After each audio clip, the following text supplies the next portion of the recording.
beef, veal, prosciutto, pork sausage.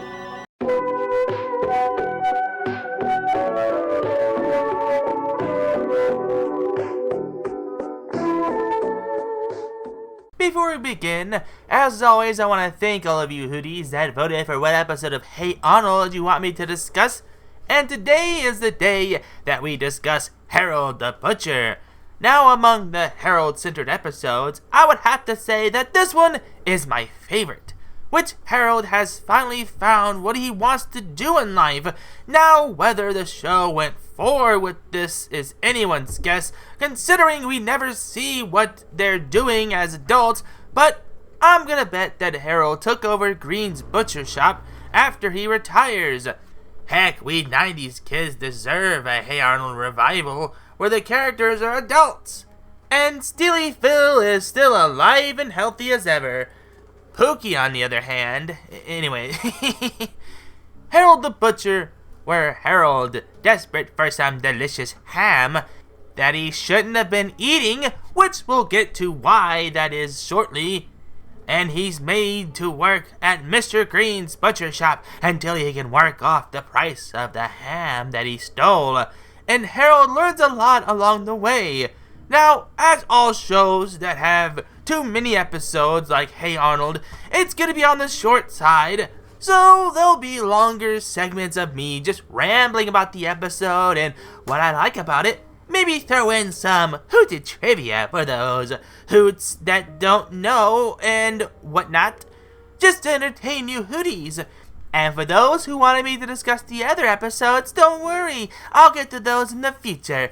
Now that we get our intro and thank yous out of the way, it's time to grab our aprons and grab a hunk of beef and fry up a big meaty review of Hey Arnold Season 3 Episode 1, Harold the Butcher.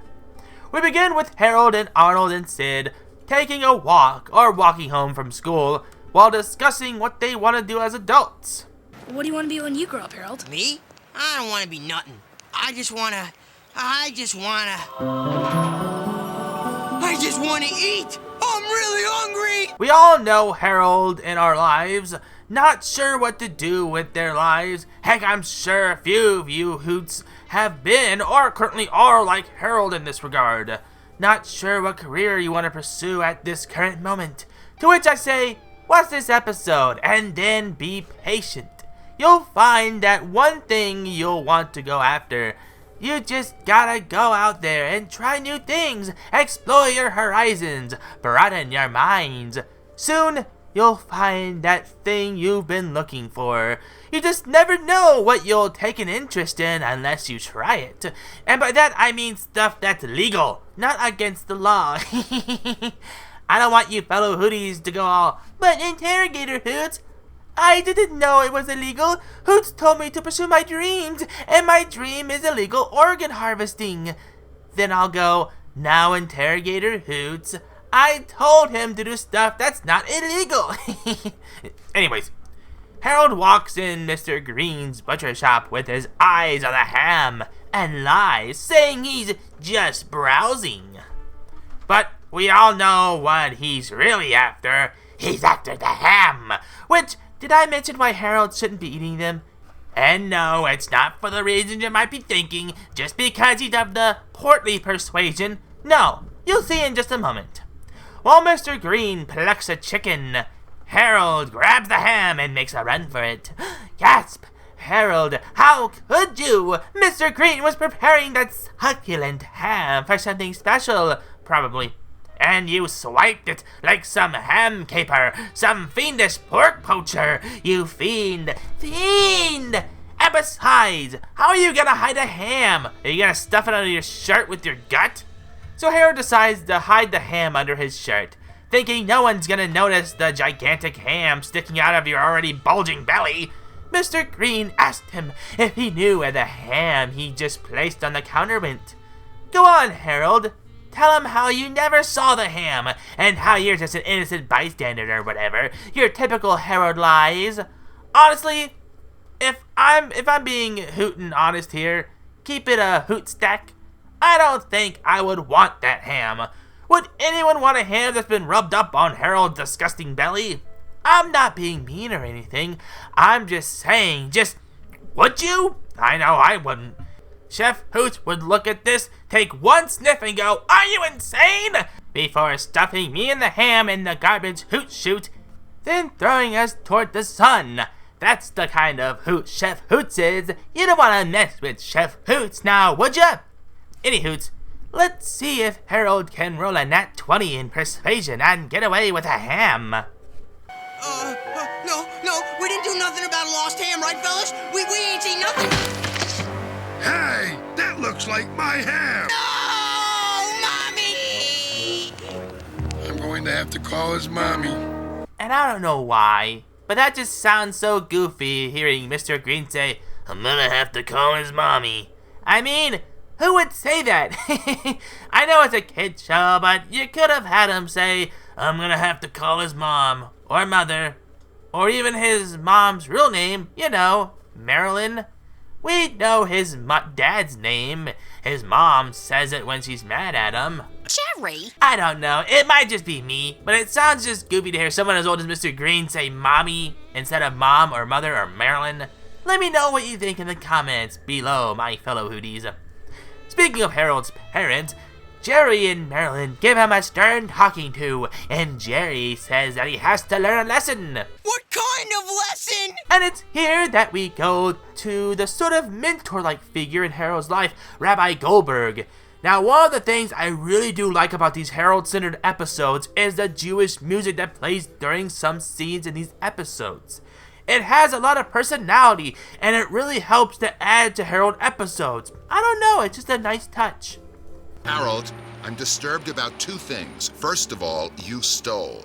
Stealing is against the law. Thou shalt not steal. But I was hungry, Rabbi Goldberg. But secondly, and most important, you stole a ham. Ham is not kosher at all. We don't eat ham. We haven't for 5,000 years, and we don't need to start now. Now, for those who are familiar with Judaism and how it's not kosher to eat ham, most of you guys are probably like, "Hoots, we already know this. What's your point?" I just thought I'd throw that little bit of hooted wisdom in there in case you guys don't know, which I'm probably guessing that most of you guys probably do. Anyways, we get a nice story that Rabbi Goldberg tells Harold about a friend he had when he was Harold's age, and his friend wanted a vest, and he stole it. So, as punishment, He had to work at the tailor shop, learning how to cut and sew and stitch, so he would see just how much work it takes to make a vest. He learned a good lesson. You can too, Harold. I have an idea. Rabbi, please do tell, what plan do you have for our ham-swiping Harold, eh? And what does it have to do with the current situation? Oh, don't tell me. So we're all agreed. Harold will work here every day after school for 1 week. Well, okay, I'm not wild about the idea, but I guess it's only 1 week. Thanks. I think this will be very good for Harold. What do I have to do? Ever used one of these before? Oh. Okay, obviously I knew what he was going to do. I mean, I've seen this cartoon like thousands of times. Trust me, Hoots. So, I think this is the perfect punishment for Harold, having to work at the same shop that he stole from. What do you think is going to happen? Do you think he's going to learn his lesson and become better for it, even becoming a great butcher in the process, or... Oh, for the love of Pete, now they're all dirty. Where do you want these? No, don't let them drag on the floor.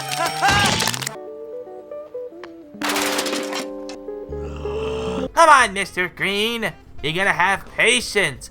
Harold is just getting the ropes of the butcher game. You remember when you were a less round Mr. Green, probably more hair? You maybe look a lot like Harold when you were younger. Who knows?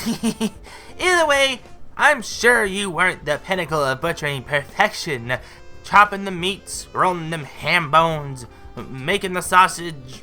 Look, I'm not Chef Hoots, okay? I don't know everything there is to know about cooking and butchering and all that stuff. He does. Every year on Thanksgiving, he has to prepare 100 turkeys, and boy, is his wings tired. In actuality, he just makes one turkey, and then goes to the Hootie duplicator and makes about 100 duplicates of it. Nothing's changed from the turkey, it's just the same thing as this, he clones 100 times, and I mean, who would blame him, Harold becomes inquisitive about meat, and it seems he's picking up some things. Wonder what this stuff is. I'd say it's made from chuck roast. With some added oatmeal filler, of course. We see Harold take an interest in meat and the types and ways to prepare it. If I'm not mistaken, and I know I'm not, since again, I've seen this episode more times than I can say, Harold is really taking a liking to being a butcher. However, Mr. Green has had about enough of Harold's constant questions. Do you like being a butcher? Huh? Yeah, I've been doing it for a long time. What's your favorite kind of meat? Don't you have sweeping to do? What's the difference between a rump roast and a butt steak? Hey, I got work to do. Go sweep outside. Just 2 more days and he's out of my hair. Mr. Green, Harold is just showing an interest in the career you chose. I mean, you've worked as a butcher for a long time, I'm guessing. That you were about his age when you started working at a butcher shop. Maybe your dad was a butcher, or maybe you picked up as a job as an apprentice. You didn't have someone doing what you're doing to Harold. That could ruin any interest he may have as being a butcher. I mean, who's gonna get your shop when you retire? I doubt you have kids. Be more supportive of Harold. Shop! Harold gives the lunch lady some constructive criticism about the preparation of her beef shank. Might I suggest that you use a little less soy sauce in your marinade next time? It overpowers the beef. Don't let the lunch lady's grumpy response get to you. You really are expanding your knowledge of meat know-how. And you know what? Good on you, Harold, for finding something he's taking a real interest in. No longer is he wandering the streets of Hillwood going, I don't want to be anything. Now he wants to be a butcher. Why would you want to just get him out of your shop while he's showing his interest in your own profession? Okay, I do know why. Mr. Green is trying to get the week done with Harold because he thinks Harold is just a stealing brat. And to be fair, Harold didn't help that from his past actions. I mean, he did steal the ham that started the whole thing. So I understand why he would want to think Harold is just bugging him and not doing his daily chores. We see dinner at the Bermans, and there is a funny interaction with Harold's parents. 3 days in a butcher shop and already he's an expert. The point is, he's not a criminal, Marilyn. Jerry! I'm just saying. I think maybe he's found his true calling. Well, I wouldn't say he's an expert. He's learning a lot in just 3 days. But that's a testament to how intelligent Harold really is. He just doesn't apply himself. That and his bad self-esteem and him not feeling like he's smart enough, which contributed in him being held back a few years, which makes him either 12 or 13, I think. I could make an entire video on Harold and how he's so much more than even he thinks himself capable of. Right now, let's get back to the episode. Harold has a dream that he's a butcher in a successful butcher shop and takes orders from his adoring customers.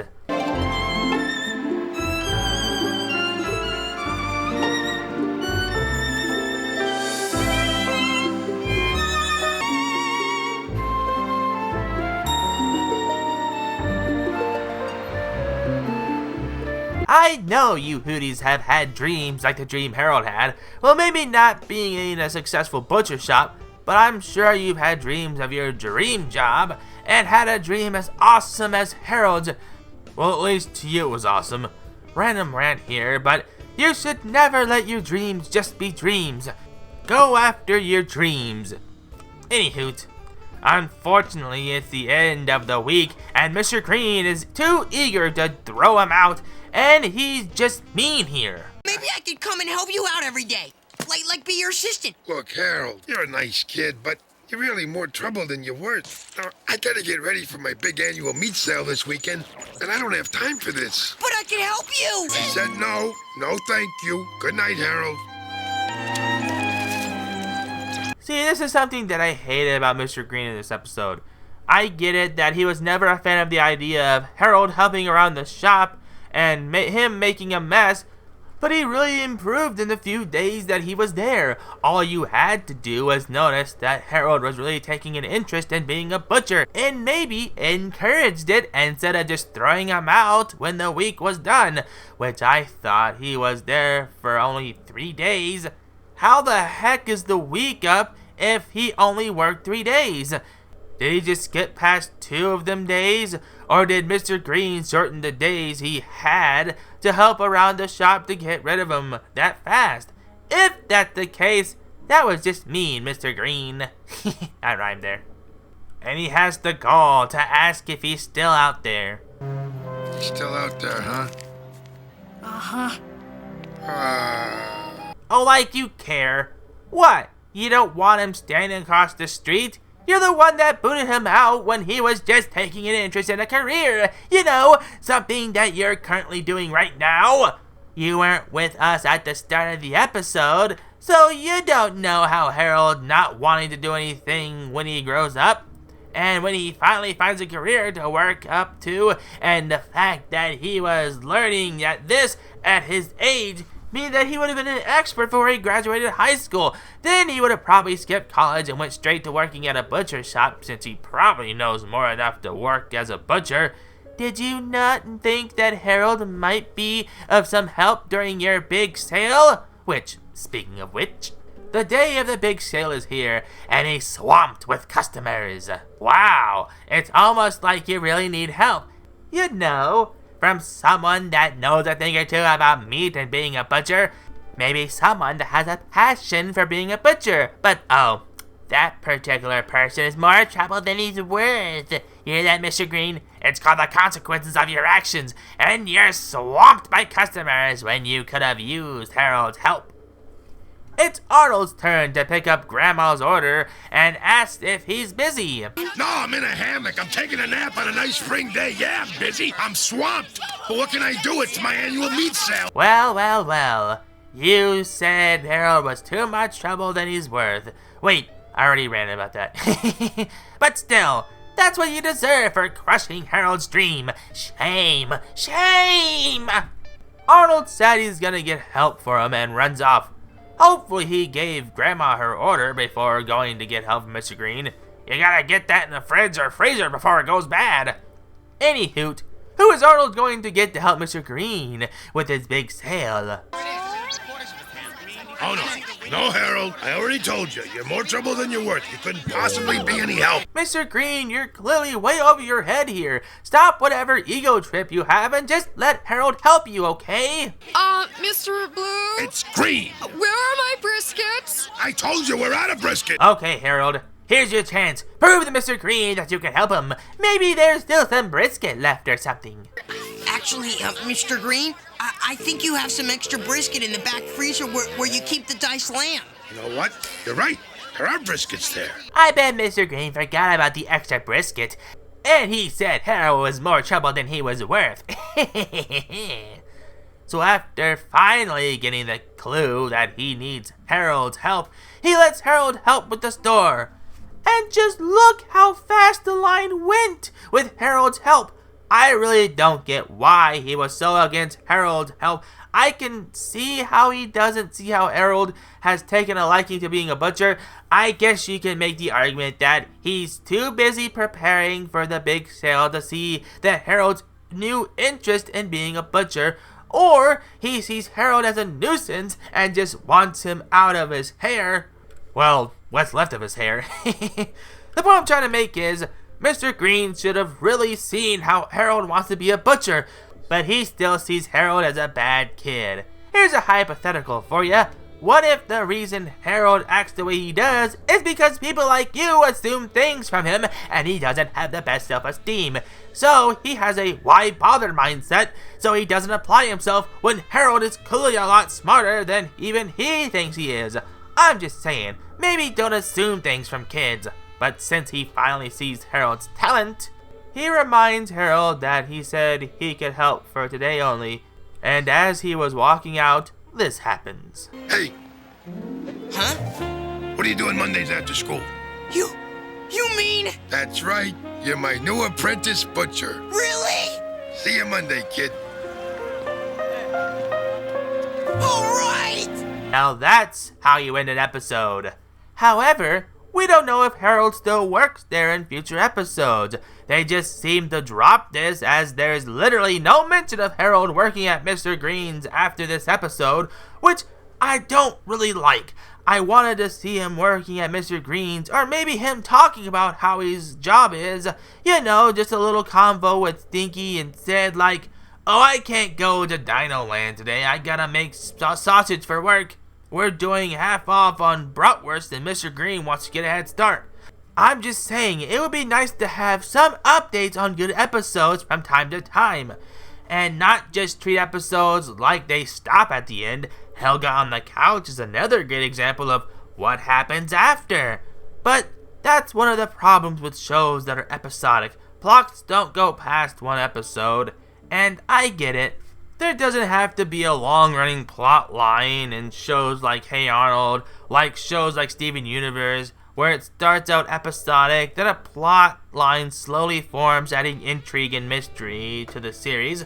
But when it comes to important episodes like this or Helga on the Couch, where significant events take place, we should have been able to have updates about what happens after. Am I the only one that agrees? Let me know in the comments if you think there should be at least some form of continuation of plots, at least in the form of small talk or whatever. Something I don't want to be left in the dark about what happened after. But with that little hoot ran out of the way, that's the end of another amazing episode of Hey Arnold. Thanks for watching. Let me know what you think in the comments about what you thought of the episode and the review. Also, let me know if you agree that some episodes really should have gotten at least some form of follow-up. Let me know what episode you would like to see a follow-up to. Also, while making this script, Yumi requested that I talk about the episode Pre-Teen Scream, where Phoebe gets a chance to meet her idol Ronnie Matthews, but finds out that he's not the amazing artist that she thought he was. And that's why it's important to remember one thing: never meet your heroes, for they may not be the person you think they are. If you're new to the channel, don't forget to like and share with your fam. If you're new to the channel, subscribe today and join the Parliament of Hoots. As always, you fellow Hooties mean a lot, and I can't thank you enough for all of your support. Thanks again for watching, and until then, I'll see you when you visit the Owlery again, and I give my hoot in the dark. Thanks for watching. Don't forget to like the video, share with your fam, subscribe today and join the Parliament of Hoots, and also comment what you thought of the review. What are your opinions on said episode? Let me know in the comment section below. Your guys' opinion means so much to me, new viewers, and fellow Hooties. Check out the videos below, it'll take you to more of my content, and follow my other social medias, including Instagram, Twitch, and also Twitter, or X. Until next time, guys, I'll see you when you visit the Owlery again, and I give my hoot in the dark.